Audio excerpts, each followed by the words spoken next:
the basement. Hey everyone, welcome back. This is a broadcast from the basement, episode 2.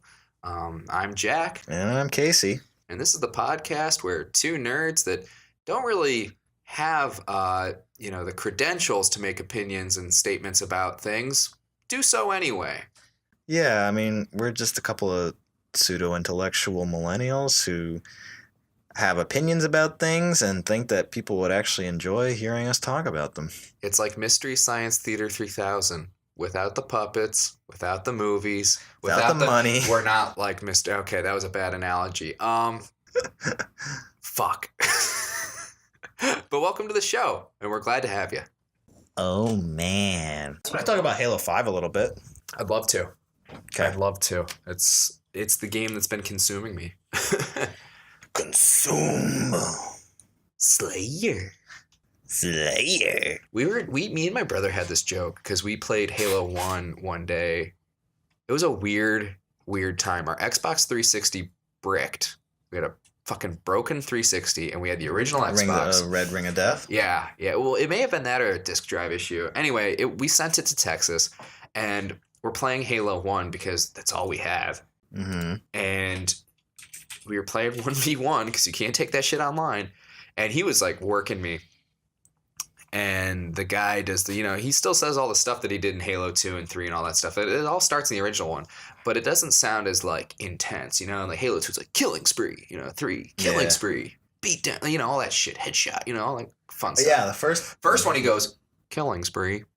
Yeah. And it's fucking, so it was a joke in our Killing family spree. to do the guys, killing spree, killing spree, killing spree. What a so fucking monotone. violent term that is. Yeah. Killing spree. And we love it. We love that shit. Double kill. Halo 1's such a fun game. I weird think way. that Halo is it's probably impossible to get like a kill-tacular nowadays. Yeah. Yeah. Like who the fuck gets that shit? It's so hard. You could get that shit in Halo 2. Right. No, it's much easier. Halo 2 was an amazing... I think... To be honest with you, Halo 3 is the best in my opinion, multiplayer-wise. Yeah. I agree with that. I loved Halo. Halo Reach, I think, was probably a close second. Halo 4 was really good, but I fuck with Halo 5 a lot. I mean, Halo 5 every fixed Halo, so much that every Halo time 4 a Halo game comes out, I tell myself I'm not going to play it. I'm not going to get it. Halo's changing. I end up getting it. I end up loving it for a while, and then I just kind of stop. I think Halo 5 went back to Halo 3's kind of, I don't know, like the design, like the way the weapons are. Well, I mean, Halo, in comparison, Halo 3, what it was to Halo 2, it was a radically new game. And I feel that Halo 5 is a radically different game than Halo 4 or Halo Reach, because just the introduction of the jetpack alone is like, it completely changes the flow of the game. I mean, here's my hot take. It really doesn't. All it does is it makes the beat down. It just makes the gameplay faster. It's still the classic. No, but to be able to juke around a wall when you're in a BR fight is something that's completely valuable, and it's never been in like a mechanic in any of the Halo games. It's like you have to think about it differently. I think you're using the jetpack wrong, Jack. You think I am? Yeah. You want to say the jetpack for going left or right because you always want to be going around a wall. I think And you're juking to the left I think you're or fucking right. wrong, because the best thing to do is like hit him with like 5 bullets and then jetpack right into him and hit him with the beatdown. Well, that's always fun, but it's like that. It's in like League of Legends where you want to like, do you want to use your dash to get away, or do you want to use your dash to initiate? And 90% of the time, you want to use your dash to get away, because dashing to initiate is kind of redundant. For those of you listening at home, I'm flipping off Casey. Yeah, that's a great visual aid. My long crooked finger. A crooked finger.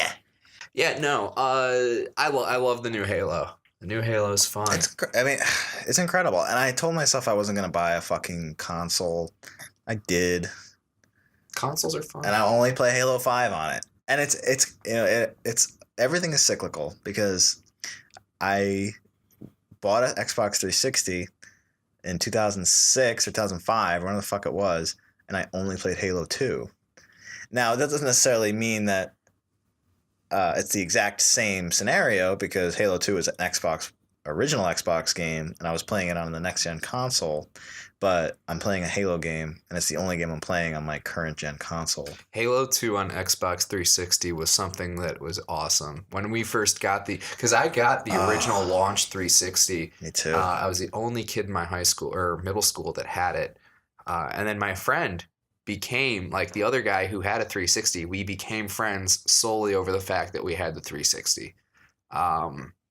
It was awesome. It was great. We played, and the games that came out for that system, like, I thought Perfect Dark Zero and Call of Duty 2 were like the best video games ever made. Call of Duty 2 is still one of the greatest. The campaign is awesome. Yeah. The I mean, even the multiplayer at the time was amazing. Yeah. No lobby. Like, there's no parties. Yeah. I give, like, the new Call of Duty shit, but their multiplayer is always really fun. That's just the way it is. I mean, it's an arcade shooter. I mean, you can't really fucking diss it, because that's what it is. I mean, you kind of just have to accept that fact that, yeah, it's repetitive. Yeah, it's bullshit. It's a lot of like RNG. It's a lot of just bullshit mechanics that are designed to be unbalanced, because you need to have something to kind of counteract someone who is really good, and also give new players an edge. You know, because something like kill streaks in Call of Duty were basically invented for new players, so they could catch up. You know, they could catch up to the dude that was sitting in his basement since Call of Duty 1 playing Call of Duty games, who was just fucking dominating everybody. I knew a guy in high school who was just a complete scumbag. But my God, was he the best Call of Duty player I've ever witnessed. Yeah. He would just go into every single match and go like 24-2. It's kind of sad how in my elder years that I still think that people who are really good at video games are just fucking awesome. I don't. You know, see, that's my thing. I think if you're good at a multiplayer game, the threshold of skill is, if you're any better than me, you're a fucking nerd. And if you're any worse, you're a fucking noob, and you should quit. It's not representative of their character. I don't think they're great people, but when you watch these compilation videos of like no scopes in Halo 5, it's like, holy shit. Damn, yeah, that guy's good. I'm playing a lot more single player games. The older I get, the less I give a fuck about online multiplayer. Well, I'm kind of feeling almost opposite, because you have friends. Well, that's like an important part, I think, is like having people to play games with. I don't know if that's necessarily the reason, but I think that it's a little bit tougher for me to commit to an immersive, engaging experience than it is to just jump into like a multiplayer game and get a few matches done. Yeah, but I like getting progress. Like, there's like Mass Effect 1 was like, I always go back to that fucking game. Mass Effect 1 was like a game where I could sit down and play it for 2 hours, turn it off, and then like come back, because I know I'm making progress. I mean, that's not to say I don't love these immersive single player games. No, you just want to shut your brain off after work. I get that. No, it's like a 9 to 5 thing. You've worked all day, and a game like, what's that new one, Firewatch, that just came out? Firewatch, that's like really immersive, really beautiful. Everyone's like, oh my God, it's such a great game. That's a game where you need to be attentive when you're playing it. Halo 5, I can literally play as I'm falling asleep. Like, I play that shit, I'm like, yeah, all right, great. I guess it just really depends on where you want to get your fix of media from, because some people read a book to get their immersive fix. Some people watch a movie. Some people play video games. I mean, a lot of these independent games that are coming out are only, I think Firewatch is at its longest playthrough is possibly about like 6 hours at the most. That's beautiful to me. I'm the retro one. I love short games. Yeah, I think if you could beat a game in one day, that's a beautiful game. Yeah, and that's not to say I don't like RPGs, but I like a game where I can get immersed in this world for a little bit, have some fun, beat it, understand it, enjoy it, and then say, okay, that's it. I think a lot of games. Well, because it's like a game like Fallout 4, it offers that experience where it's complete immersion in the world, but when you're in that world for so long, you get desensitized to it. Yeah. I mean, a game that's like 5 to 6 hours long, like you get just enough. You want more. You want more, Yeah. and you don't come out feeling exhausted. And that's the problem I'm feeling with Fallout 4 at the moment is I've You're still already playing sunk that? 35 hours into the game, And you haven't even gotten into it. and I've barely touched the main story. Yeah. No, I mean, that's what... And it's like I'm not even motivated to complete it at this point because I've just seen so much of the game. I need to take a break for a while. You know, my girlfriend's playing Dragon Age, and Yeah, I can like pixel search at this point. well, what's her fucking like? You're 35 hours into it. She's like 100 hours into Dragon Age, and she's doing all the side quests. And it's like, Well, Dragon Age definitely. From what I understand, if it's anything like Dragon Age 1, is that there are repeatable quests to get. She's not repeating XP stuff. and money. No, she's not repeating things. She knows that. It's Really? it's all Like this is all just brand new stuff, and she's 100 hours in. well, there's also a shit ton of DLC. Oh shit! And she's like man. saving the last campaign mission, and she's just doing every single side quest. She's also kind of slow. Like she's not somebody that's gonna burn through and trailblaze the game. She likes to exhaust every single conversation option. She hates when I play video games because I took over the controller one time and I just am like, all right, fuck you, next character, okay, whatever. Can I fuck this dwarf guy? Like A mutual friend of ours begins with a J, ends with an N. He is the greatest when he's playing horror games because he plays them the absolute opposite of way you should play a horror game, which is when he just sprints through everything, misses all the scripted events, all the jump scares, all the items you need, everything you need. He just runs through to the end. And that seems like unfortunately, you can't do that in Five Nights at Freddy's. So that was the one game he couldn't do that in. Yo, Five Nights at Freddy's 1 is actually fun. Dude, I loved the first one. I don't think that there was anyone who didn't like the first one. It's every iteration since then has been dude, it's great. This guy caught lightning in a bottle and then has been selling like farts in a jar and is like, dude, this is lightning right here. You want some lightning? Here it is. And people just open it up and they just catch a whiff of Five Nights at Freddy world and you're like, oh god. I think what I did like about this, because I played the second and third one, I'm gonna be honest, I never even beat the first one, but what was cool about the second and third one is that the new mechanics were pretty game changing. I mean, just the way that in the second one you have a lot more things that you need to kind of worry about and keep an eye on, and there was less of a sense of security than in the first game. In the first game you could shut both of the doors and you knew you were safe for at least a little while. Yeah. In the second one, there really is none of that. Like you were constantly on your toes, which is the scariest part of the game. I mean. It is a great game to play with a significant other. Like the first time that fucking fox thing came running through the fucking halls. Yes, you hear it like, and you're like, I'm not looking away from the security camera because I know that there's a fucking monster in there. Because I think there's a few scripted events that occur when that fox was going to come. I mean, you have to like make sure you look at it like every couple of minutes, I think is the way you have to do before he gets released. But when he gets released and you're looking at that one camera when he's running by, it's terrifying. Like, the first time that happens, I literally had no idea what to do with myself. Like, oh god, because nothing moves in that game. Like it's all just like still and then bleh. So when you see something that was that animated running through the screen, that was terrifying. That was scary. Oh my god. Yeah, so the first Five Nights at Freddy's was good. Yeah. I like a good horror game. And in fact, I want us to do an episode where we talk about horror games. And I've got a good pick. And this is going to be a fun one. It's going to be a game that got actually surprisingly good reviews. And I'm actually going to buy it because it's kind of rare. But it's actually surprisingly affordable for there not being many copies in existence. And it's a game for the original Xbox. I'm not going to tell you the title because it's going to be a surprise. But it's sort of a Resident Evil 4 clone. And it's apparently Ubisoft's first horror game. So I kind of want to see how it plays. I remember being interested because I got the original Xbox pretty late.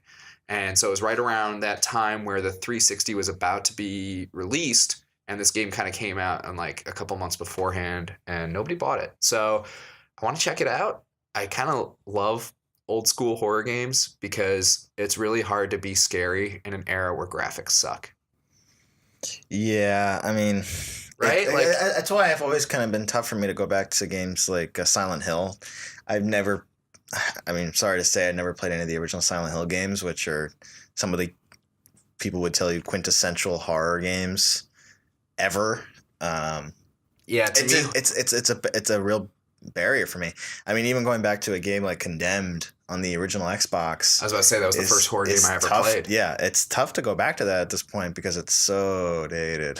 Oh yeah. No, I was playing it the other day and I was like, it wasn't even playing. I think I like looked up a YouTube video and it's just so first gen, like just first year Xbox 360 the graphics are really, really, really bad. Yeah. And I thought they were amazing at the time. I was like, oh my God, this is fucking real. There's no HUD. Yeah. Well, I mean, people used to think Doom was a horror game. I mean, when that game first came out, it's like... That's another pickup I recently bought. I got Doom 3 Collector's Edition for the original Xbox. Well, yeah, I meant the Super Nintendo version. No, I know. Yeah, the one on like PC. But Doom 3 is a great game, and I want to play the new Doom. Oh, I'm pre-ordering it. We should do a Doom. I'm so pissed that Conan O'Brien got to play it before I did. Dude, you saw the footage though? It looked awesome. It's so good. When he punched the fucking guts out. When's that game come out? Do you know? May. I think it's either late April or early May. I thought it was earlier. No, with Amazon Prime, if you pre-order it, I'm told you can get it for $48, which is pretty good. That's $12 off. Good.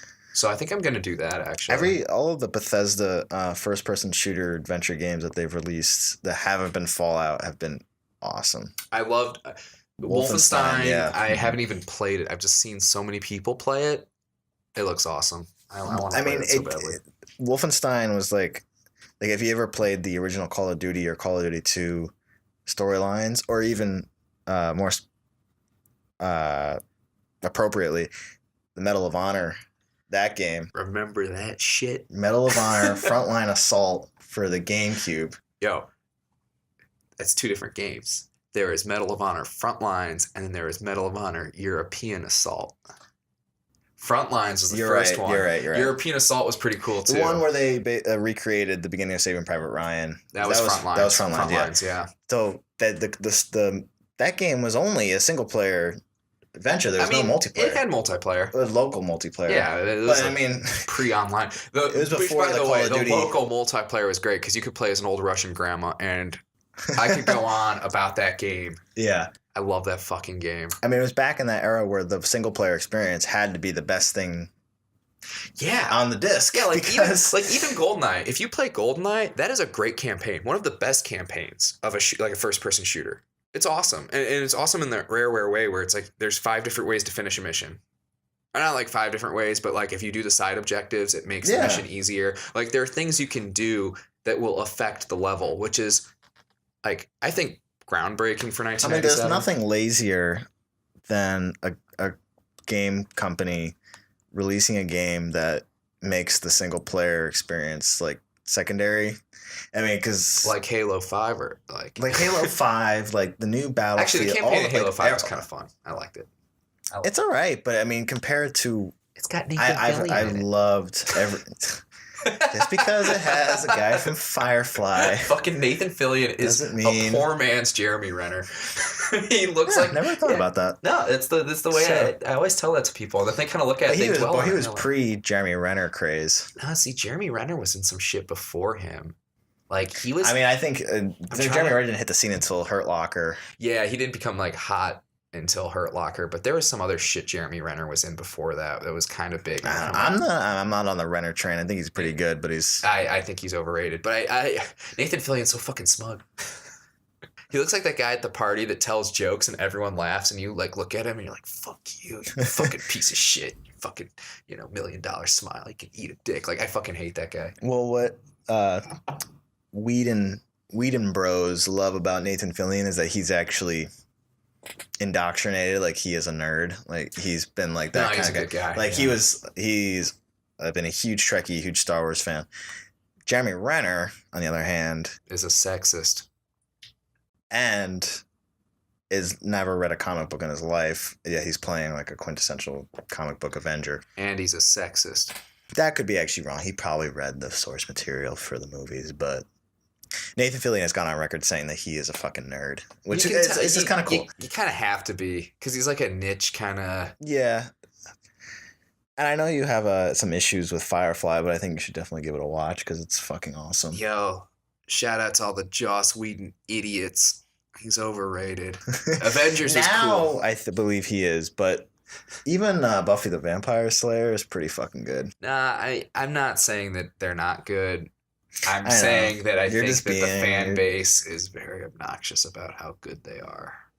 I get it. I should watch it. So, he was very transgressive in an age where nerdy shit wasn't part of the zeitgeist.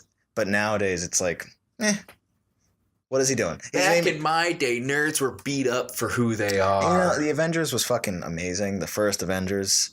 Age of Ultron kind of missed the mark, even though I think I actually liked Age of Ultron more than the original Avengers, and a lot of sweaty comic book nerds will probably want to put my head on a stake for that because they got it all wrong, apparently. But I don't know. There's Joss Whedon. I don't know what he needs to really kind of redeem himself, I think, as being like a... Well, he's no longer the underdog. Yeah. You know what I mean? Like, that's like the thing, is that he kind of had this huge nerd cred for being able to make shit like Firefly, make shit like Buffy the Vampire Slayer. And then making a Firefly movie. Yeah, and being able to do that in an era where you're right, the nerd shit wasn't the zeitgeist. It wasn't something that they're like, hey, we can actually make money off of. So that's pretty remarkable and very cool, and Buffy is a revolutionary TV character. We all know that. Anyway. I'm sick of superheroes. I'm past it, except for my other pickup of the week. I was at this thrift store in Astoria, and I found 2 Xbox games that I paid $3 each for. I got Doom 3 Collector's Edition in like pristine condition. The other game was Aquaman, Defender of Atlantis, which... Never heard of it. And rightfully so. It is considered to be one of the worst games of all time. And I am here to debunk that claim. It's not. It's garbage and it's awful and it is a bad game. But it's actually very... But it's good. It's a fun bad game. Yeah. Like, so people are like, it's like Superman 64. Oh my God. No, Superman 64 is an unplayable game. Yeah, because it's the mechanics of it are terrible. Yeah, you play it for 30 seconds and you want to like bash your head in with the controller. This game is just boring. Like, it's boring, but the combat's actually somewhat funny and the graphics are so hilariously bad that you kind of want to keep playing just to see how bad it's going to get. Yeah. And I played it for a good hour before shutting it off. Which is, I got like 4 levels in and I didn't die yet. So I don't think it's really tough. I don't think it's particularly like unplayable control wise. It's just stupid. It's just a stupid fucking game. Like, you swim around. The mechanic is this. There's an arrow telling you where you need to swim. You swim around. You find the bad guys. And then it turns into like kind of like a one-on-one fighting game. You kill the bad guys. No, it's not turn-based. It's like a straight up one-on-one fighting game. And you got combos and shit, but it's all the same bad guy. And it's stupid. It's just stupid, but it was actually pretty fun. So that's funny. So like it basically being underwater is exactly the same as flying. Yes. So yeah, like, no, exactly. The controls were actually decent. The controls were okay. They weren't great. They were okay. But they're not That's the thing. They're not so god awful where it's like this is like E.T. This is unplayable. I can't do it. It's not that. It's not Pac-Man on the Atari. It's a playable game, and that makes it okay. Yeah. And I'm gonna create a list of good bad games, and I think that makes it. I've always hated games that make you go underwater because underwater physics in video game is so hard to recreate. Yes. I mean, it's part of the reason why I think that the Superman game for the N64 failed, and every Superman game since has kind of failed because it's so hard to get flying down to like to map flying to a controller, I guess you'd say. You know, it was a badass Superman game. Superman game? Yeah, Superman game for Super Nintendo. It's like called The Death and Return of Superman. Do you fly in it? No, it's just a side-scrolling beat 'em up. Here's the crazy thing. Guess who made it? THQ. Take a guess at a company that is like... you wouldn't know them for their fighting games. Blizzard. Ah. Blizzard Entertainment made 2 games with the DC license. They had the DC license, and they made 2 games with it. They made Justice League Task Force, which was a one-on-one fighting game for Super Nintendo. Yeah. And I think it's also for Sega. It's bad. It's not good. And then they also made Death and Return of Superman, which is actually pretty good. It's pretty fun. I liked it. Maybe they'll release Superman for Heroes of the Storm. Dude, this was like 90s Superman with an awful fucking mullet. Like, that's the best part about the game is Superman's got this fucking raging mullet. Like, he looks like Mel Gibson in Lethal Weapon. It's great. So, as you can probably tell, this is more of a freeform episode than we've been currently pumping out. We've been smoking a lot of weed. We've been going to Mars, Man. dude. Yeah, we're filming this broadcast from Mars, man. Broadcast from the basement of Mars. Yeah, no, we're having a good time here. Yeah. But yeah, we just want to do episodes like this where we kind of go freeform because a format sometimes keeps us from saying the stupid things we want to say about things that are just I on have our mind. noticed in just the recording of this episode in general that everything's a little bit more looser. You know, you want Yeah. to forget that you're on the microphone. Yeah, we want to be, we don't want to be tight. No, you don't want to be uptight. Tight. But yeah, no, this is what I'm talking about, man. This is talking about Superman's mullet, fucking Aquaman on the original Xbox. Like, what kind of fucking pathetic losers playing the original Xbox and playing Aquaman on it? I gotta get my priorities straight. I mean, it's like Well, we were talking about that recently about how places like Micro Center just sell these old games. Like, do you think that these games that are there, like Battlefield, the original Battlefield for Xbox or Battlefield 2 rather, like they just like are this the inventory managers at the stock houses are just like, we need to get rid of this shit. Just throw it out, man. Just throw Like, it out there. But what is it? What is the other alternative? Just throwing them out? I guess. I mean, there's so many of those like original PC games that we were talking about. That are just these collections, these compendium discs of solitaire clones, Shitty fucking shovelware. backgammon. Yeah. Like, how many slot machine games? Like 10,000 games, 9,000. That was a period of my life that I'm not necessarily proud of, but I played a lot of Spyglass board games on the XBLA. Oh, those are fun. Those are fun.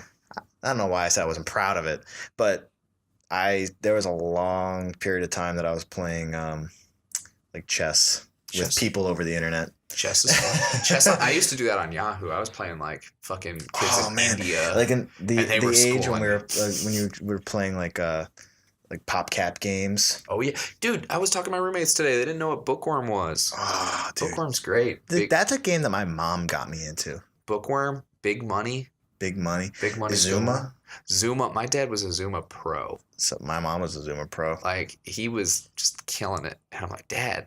We should do an episode dedicated just to PopCap games. I have my favorite PopCap game. I can tell it to you right now. What's that? Heavy Weapon. Oh, I had And that on the Xbox. XBLA. Yeah, the Xbox Live Arcade version is incredible. The 4-player Yeah, is because just you could use the twin stick. Oh yeah, it was so superior to what you could do on the computer. It was perfect. Heavy Weapon. I liked Feeding Frenzy. That was a good one. Actually, I really liked Feeding Frenzy. Wasn't there one called like an Insane Aquarium or whatever? It was similar to Feeding Frenzy. I'm probably on like Armor Games or something, or addictinggames.com. No. I'm telling you, Insane Aquarium was a PopCap. Oh, and then was Marble Blast Ultra PopCap? No. That was Jesus. I forget it. Like Obsidian or not Obsidian. No, it had some like cool like indie. Dude, Marble Blast Ultra. That game will always remain on my Xbox. Game had great music. It's Great got like 4 like, tracks, and every single track on it is just like this like trance, like Euro, like electronic beat, and it's just like, that's a game that was designed for you to get high and just fucking roll some marbles and just be a fucking marble. Yeah, the best course on that. That was the only game I actually cared about, like my time attack. Like the best course in that entire game is in the advanced levels. It's called Black Diamond, and it's I remember.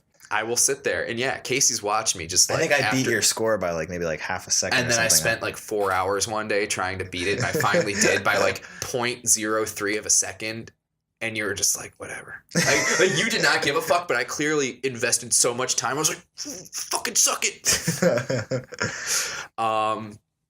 Hamster Ball. Did you ever play Hamster Ball? I played Monkey Ball. I never played fucking Hamster Ball. Hamster Ball. Well, Hamster Ball is like it's kind of like Marble Blast Ultra, except it was isometric, and you would roll a hamster ball around that had a similar. So like Marble Madness, more like. Kinda. It's like it had the inertia of like a marble, so you had to kind of like precariously maneuver your way across these obstacle courses. It was just another one of those fun like I liked Marble Blast because Flash it was games. low stakes. Not Flash. But Super Monkey Ball. Like you fuck up, man, you just kill the monkey. Like, Marble Blast, that is fucking marble. You're all right. That was a good Xbox Live Arcade game. There were some great ones on the arcade, but yeah, I mean, there was the one that I played a lot of was Small Arms. Small Arms and Castle Crashers. Castle Crashers is probably the epitome of the beat 'em up. Never made a sequel to that game, which is They don't insane need to to. me. I don't think they need I could to. never go back to playing it. Exactly. I played so much of that game. How many like nights We where beat you it on fucking insanity. stay up until like 3 a.m. with your friends at like a sleepover and just play that fucking shit? It's so repetitive, but you just, Like it was just the right amount of like RPG elements in it too. Yeah, it doesn't overdo You it. could upgrade. It was all just weapons. Like it was dependent on what weapon you had. I loved that one. I played a lot of the remake of Street Fighter 2 on the live arcade. I got really mediocre at that one. Yeah. I'm awful at fighting games, but I try and get good at them. Street Fighter 5's coming out. Yeah, that looks pretty fucking good. I'm sure I'll go through a phase where I'm really into Street Fighter for a couple months and then realize that all my work was for nothing because I'm just garbage at it still. I am amazingly middle tier at Street Fighter. You're amazingly mediocre, which is actually pretty respectable. It takes a long time to get to that stage. That's the fucked up part. I've been playing Street Fighter since like 2002. Like I started playing when like Alpha came out for Game Boy Advance, and I played it religiously. I remember when I first met you, you were playing Street Fighter 4 on the DS. Yeah, I had the 3DS at the time. Yeah, fucking love that game. Yeah. And then I sold my 3DS because I needed the money. It was also the same year I think you bought a bootleg Xbox from eBay, right? Oh, Gears that 3. shit was great. We were playing so much Gears 3. But yeah, so that kind of ties us back to Halo. Yeah. I mean, Halo is one of those games that it was the game to get me into playing video games. The first time I ever played a Halo game was at my uncle's house in like 2000.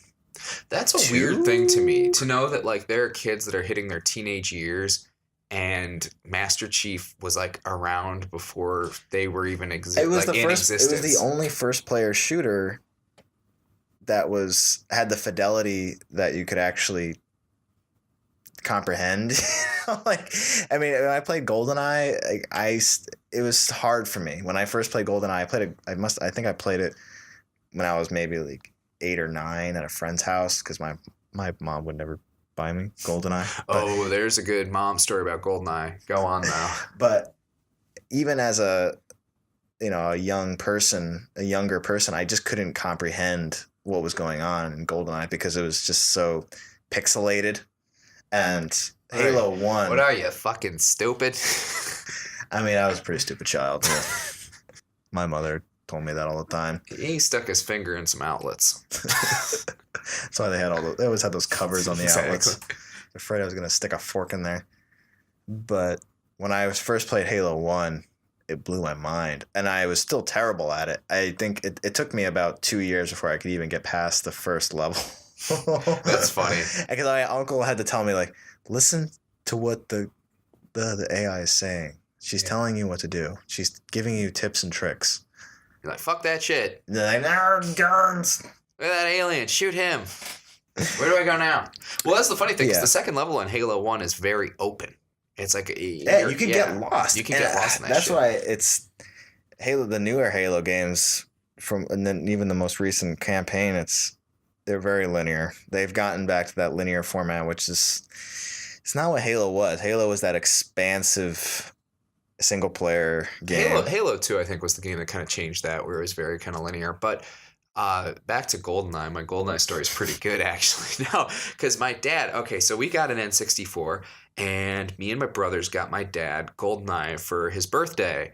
And we got him the game, and we got him the game guide. And of course, we didn't actually get it. My mom bought it for him, but we were like, he'll like that game. And so we got it for him. And my dad loved it. And we were like, we want to play. And my older brother was 9, and I was 7 at the time. And my parents were, my dad was okay with us playing it. He was, he didn't give a shit. But my mom was very anti-violence in video games. She was buying that, thinking that it was going to turn us into school shooters. And also, there was a decent amount of blood in that because when you shoot people, blood shows up. So my dad goes, I saw this cheat code in the game guide, and if you beat the game on like this certain setting, you get paintball mode. And so the bullets are paintballs. And so maybe if I get paintball mode, I can convince your mother to say, look, we're just shooting paintballs. It's not even violence. Well, he gets paintball mode, and guess what? It only shoots paintballs when you shoot a wall. Like, if you shoot a wall, it shoots paint. If you shoot another character, blood still comes out of them. So he said, That's an interesting way to add like an anti-blood functionality to it. Yeah, so instead he goes, because like in Gears of War or whatever, you can just turn the gore off. Actually, an interesting side note, professional Gears of War players would actually turn off that because it would slow down your system. Yeah. Like when you chainsawed somebody on the original Xbox 360. Oh, it slowed it down so bad. It was like... The frame rate dropped. My Xbox was basically a fucking pressure cooker at the when I played that game. That shit was hilarious. Yeah, no, and so what happened was then he was like, okay, well, I got a new idea. There's a mode called Slappers Only where you can only use melee attacks. So we were playing that, and my mom was okay with it. But then I picked Natasha, who was one of the characters in the game, and my brother was Odd Job. And my mom saw my brother hit me, and I was a female character, and she thought the game promoted violence towards women. And so the game was just banned. We were not allowed to play a game with guns until I was like in 6th grade, which would be James Bond Nightfire. So well, it's interesting. It's because like so that's how I live my very sensitive. Like I was never desensitized. I was very sensitized. I mean, the weirdest part is that my mother would only buy me rated M games if they only had violence in it. Oh, because the sex was the big thing. Sex and like language or whatever were the I didn't play any of the Grand Theft Auto games. No, that was just completely banned from my house. And rightfully so. I don't think I needed to be that kid who had Grand Theft Auto when he was like fucking 8. Is it weird that I'm kind of like pro-violence but not sex? Like, okay, you can kill aliens, but if there's a titty, no. I mean, like I didn't want my first that? experience of that to be a video game? Pixelated version of me hitting a prostitute with a dildo. And instead it ended in .jpeg. Yeah, pretty much. I mean, still digital. I preferred that my first experience was on newgrounds.com looking at Britney Spears' toxic video or some bullshit. I don't know. That's funny. Playing those weird Japanese like sex games, flash games. Oh god, it's like trivia undress games. the school. Yeah. It's like some games have like design like an outfit and go to high school. This game is literally undress the high schooler that you just designed an outfit for. Yep. Thank you, Japan, for all the things you bring us. We love your TVs, and we also love your weird, creepy, sex-based flash games. Did I ever tell you the story about? Well, let's just say it was a long time coming for me to ever be able to get Xbox Live, one, and to secondly be able to get a mic. So when I first got Xbox Live, I played Halo 2 online on my original Xbox for about an entire year. And I realized I was at such a severe disadvantage because I couldn't communicate with anybody because I didn't have a mic. And my parents were vehemently against me having a mic because they read articles about people getting like boy gets fingered over the internet, cyber bullied over these this new craze called the Xbox Live. I'm gonna tell you right now, Casey, you in 8th grade looked very cyber bullyable. Like, I cried once. Curly, I cried once in 8th grade. hair. Someone talked shit to me. I fucking bawled my eyes out afterwards because I won anyway. I was like, why are you calling me like all these terrible words? That age where you just didn't understand why people were calling you a fag. Yeah. No, I was being called the N-word. Yeah. I'm not like I sound like a fucking like, nasally fucking white pasty dude. Like I do not have any voice that sounds anything like a black guy, but I was just called some terrible racist fucking epithets. Yeah. It was hilarious. I mean, and I took it personally. Now it's like hilarious. I'll turn on Xbox Live. I don't play with a mic. It went full circle. Yeah, I know. I prefer it. I have we play Halo 5 online again and again. I don't even have a mic, and Jack will say that that's pretty annoying when we're trying to play together. But I'm just like, I don't need to have fucking 15-year-olds calling me the N-word. Yeah. Or listening to babies cry, which seems to be, it's either 15-year-olds yelling the N-word over the mic or babies crying. Or teenage or 18-year-old dads. There's no in between. Yeah. And it's like, oh, you should get a mic because people like to communicate and actually teamwork. No one does that. No one does that in a pickup game of Halo 5. Yeah, nobody's using the mic for that shit. It's either fucking like scrub, hate shaming, get wrecked, or babies crying. But the point of that story was a friend of mine who had got Xbox Live as well at the time, he got a mic and we wanted to play together, and I thought it was the coolest thing in the world to be able to talk to your friend while we're playing a video game. It was pretty wild the first time you talk to a friend with the headset. Because it's like, oh, dude, we're like not on the phone and we're talking to each other. Yeah, it blew. Dude, I would sit there and just use the headset. Because that's what I used to do. But pre that, we would just talk on the phone. Yeah. Oh, that was a great era too, where you fucking took the house phone and had it to your ear while you were playing with your friends. That was good. I ended up having to write. My fucking dad made me write an essay explaining why I should get a mic for the Xbox, and like basically outlining exactly what the reasoning was, and being descriptive about it and what exactly I was going to be doing with the microphone, why I should have it. And, just making an argument. And I think that was actually a pretty good introduction to me being able to have some deductive reasoning. And well, Father, I would like this headset so I can engage in strategic conversation with my friends. That's exactly basically what it said. Without it, I will lose. But really, I was just like, fucking you, fucking scrub. Oh, you guys are fake. He's a fig. Like, it was awful. This is gay. Yeah, and then leave the lobby, leave the party. Oh, you're okay. 13-year-old me was pretty awful. Yeah, no, I was a deplorable fucking pimple-faced scumbag. I kind of want to go back in time and beat the shit out of younger versions of me. Like, you idiot. Don't say those things. Hey, that's what life is all about. It's about learning. You're right, Casey. See, you started off sticking your finger in that outlet, and now you're telling other people not to. And now we're talking on a podcast about video games, and I don't know, what is this about? I don't know, man. What is life? I don't fucking know. I'm not here with the answers. I'm just here to talk about shit I don't know about. C'est la vie. It's actually pronounced C'est la vie. C'est la vie. Yeah, there you go. You got it. It's real French. But yeah, no, this is just kind of a free range chicken. Yeah, cage free episode. This is like a grass fed GMO free. Yeah, man. We're just all about that. We're all about the integrity of the podcast. And, Yeah, no, we don't want any hormones in that podcast. Next week I'll be back, and I'm gonna do the entire episode as Mark Maron. Are we doing this? Yeah, LA. Okay, let's go. Yeah. Let's do the show. LA's got like some bad juju. There's just something about LA. I moved out here like 10 years ago. I'm still not getting over it. In my mind. He does these pauses at points where you don't even expect a pause. I love that shit. I love that shit. I love Maron. I'm fucking... Maron, if you're listening, love you. You're not listening. Nope. All right, folks. Well, that's our show for today. Subscribe to us on iTunes. Leave us a review. Check us out on Facebook.